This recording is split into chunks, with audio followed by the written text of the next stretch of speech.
Hindi susi ang kasal para sabihin kayo na habang buhay.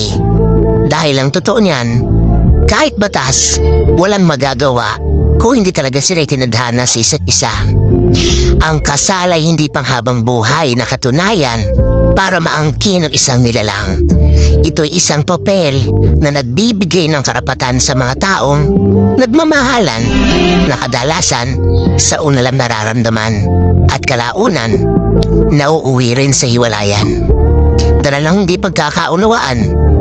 Hindi porket kinasal ka sa isang tao, habang buhay mo nang makakasama ito. Dahil kung minsan, isa lang pala siya sa magiging daan para makilala niya ang talagang taong nakatadhana para sa kanya. Kinikilala man ng Diyos at batas ang bisa ng kasal, pero iba pa rin ang bisa ng tunay na mamahalan.